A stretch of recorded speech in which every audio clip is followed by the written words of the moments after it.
My name is Kay Wilson. I'm a British-born Israeli. I moved here because I'm Jewish and I wanted to be part of history and my people.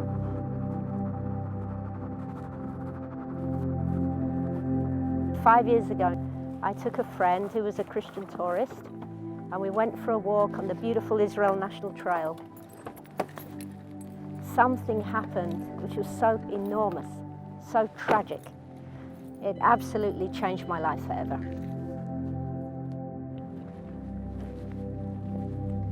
I'm strolling through an Israeli forest on an autumn day, beautiful Shabbat afternoon. I take Christine Lucan, my friend, up to this viewpoint. And we're sitting there on a rock, and I noticed in the bushes there are two men, and they're huddled up. And my heart misses a beat because I can see that they're Arabs. I signaled to her not to make a noise because I didn't want them to see us. But sure enough, they stand up and one asked me in Hebrew if I have water. And I answered him in Hebrew because I didn't want them to come close. And sure enough, they went away. And I tell Christine when they've gone that we must get back to the car.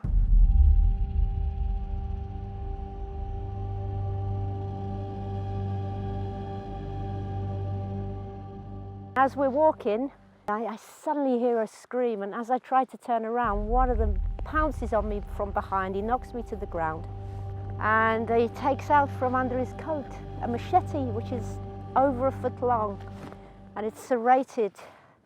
It's glinting in that sun, and I'm looking around for Christine, and she's being held by another Palestinian who's got his arm around her like this and a kitchen knife to her throat. And then begins an eternity of half an hour being held at knife point, which is a half an hour of confusion and fear, obviously, debilitating uncertainty, the fact that maybe even we're going to be let go.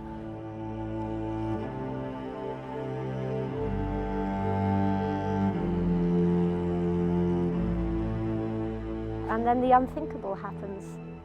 One of them pushes me on my knees and shoves my head forward.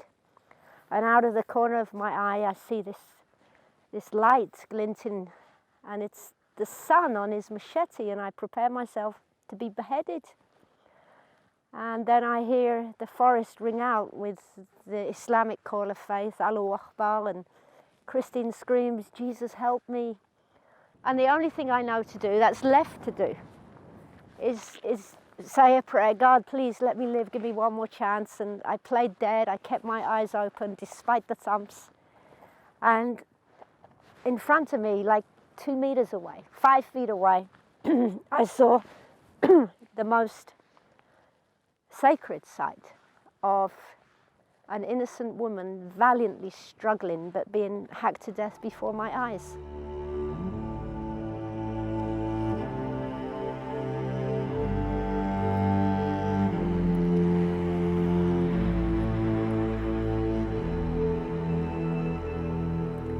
When I was laying on the floor after they'd left the ground of the forest, I know I'm going to be dead soon.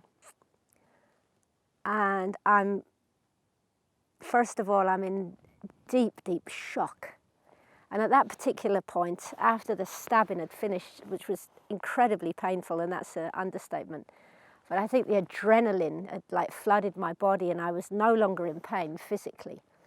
But mentally, it was hellish. It was torment that never again would I see the people I'd love, or hear the sound of the desert wind, or listen to jazz, or drink good wine, or embrace people, or hear the sound of their voice, or listen to music. I mean, all these things that comprise life itself.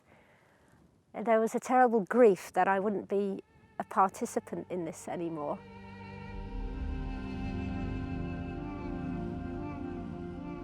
After a terrible struggle, I managed to stand, and step by step, I begin to walk back through the forest. Doing that, I managed somehow barefoot, gagged and bound, to get back to the car where I reached help.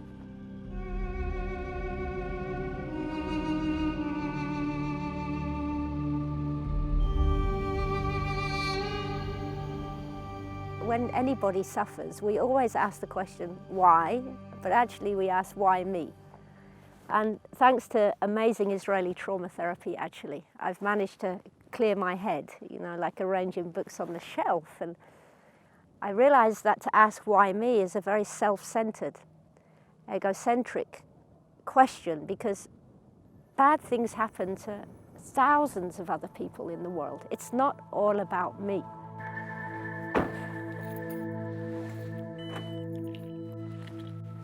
Why did it happen? I mean, why not? Crap happens. It just does. I don't feel there's a reason why. It was simply we were in the wrong place at the wrong time.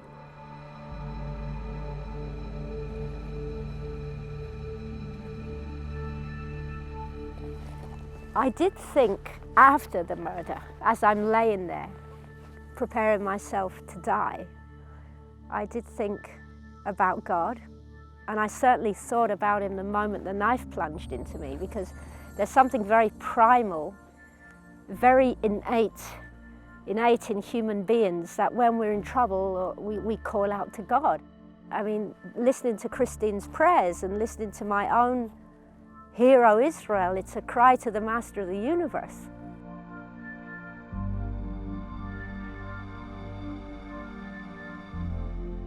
I did have this overwhelming concept, sensation, that God was very, very big, and he was very kind, and he was very, very angry. And it was all those things at once.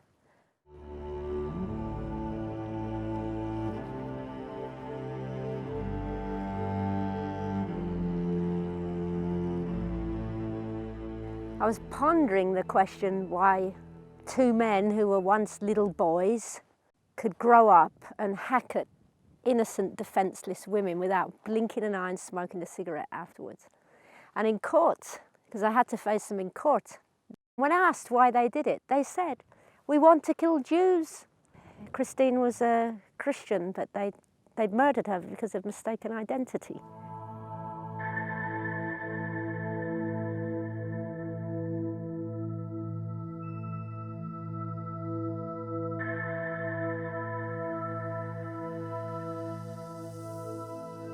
We have free choice. And like the Arab-Israeli surgeon who used a knife to save my life, used a scalpel, we have these Arab Palestinians who used a knife to murder. So life is comprised of momentarily choices.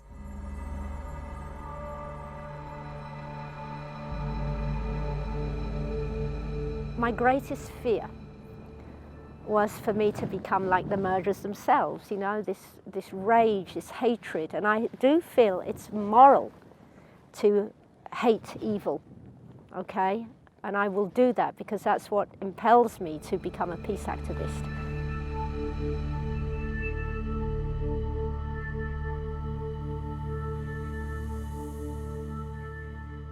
We must know who to hold accountable. And we should never stereotype, but we should look at institutions and systems and authorities of hatred and have the sharp ability and the discernment to not just generalize and sweep everybody into the same category. I mean, as much as I do it with the Palestinians, people do it with Jews. Like the religious settlers, like all religious settlers are violent, nasty, bigoted people. Well, that's not true. So I think these stereotypes have to be contested, and contested vehemently and with accuracy. And that's my peace activism.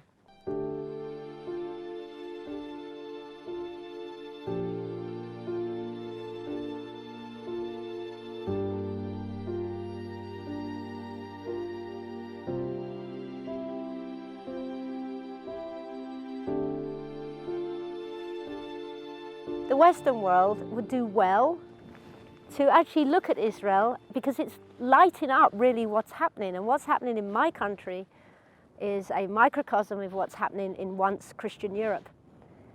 And that is, there is an Islamist agenda who really basically want to go around murdering Jews, Christians and infidels. And until the Western world wakes up to that fact, and is willing to embrace that fact and not separate terrorism in Israel from terrorism in other countries, feeling pretty hopeless about it, really. And by the way, that's why I do go. I mean, I don't like talking about the murder. That's an understatement. It drains me, it's mentally exhausting, but it's the right thing to do. And I will do it until the day I die, because Christine Lucan was murdered by mistaken identity. They thought she was Jewish. And people have to know the Islamist agenda.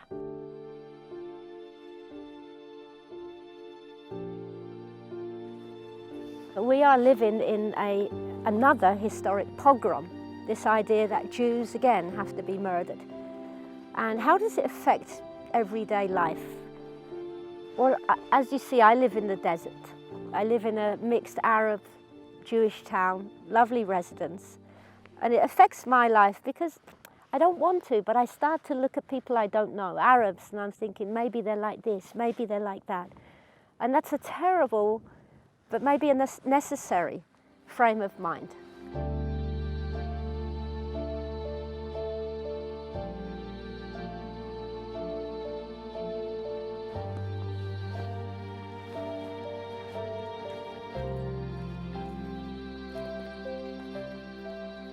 I think when evil happens, it's because we refuse, or they refuse to take their own responsibility, claim moral responsibility. And these deeds, this evil is exacerbated in the world because we have Western intelligentsia who legitimize this evil by blaming Israel, by excusing terrorism. So I think it's time for all good people of the world to stand up for truth and call it out for what it is. That terrorism is based on lies and a perceived sense of victimhood.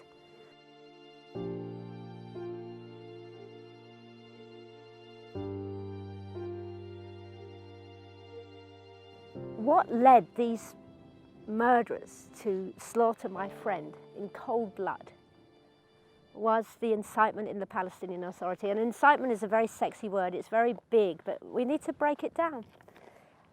Children, innocent children, Palestinian children, are taught that Jews should be murdered, take a knife, Jews and pigs are monkeys. The incitement is in their school books, it's in crossword puzzles, it's in the curriculums, it's in the universities, it's in the summer camps, it's in their music, it's in their media, it's in every fabric of Palestinian Authority. And I'm a peace activist, but I'm a viable peace activist.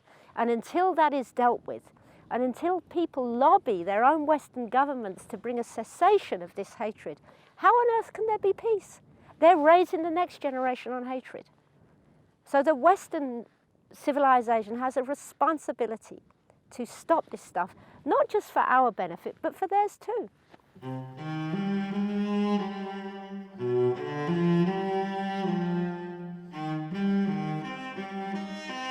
I'm kind of a pessimistic optimist.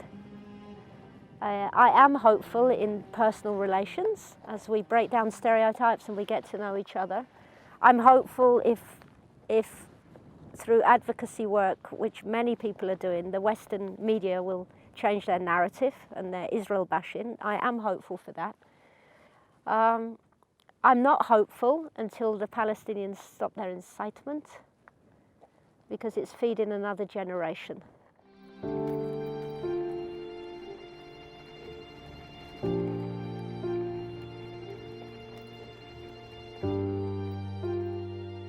I see, as I've always seen in Israeli society, a vigilance, but an absolute proclamation that life goes on.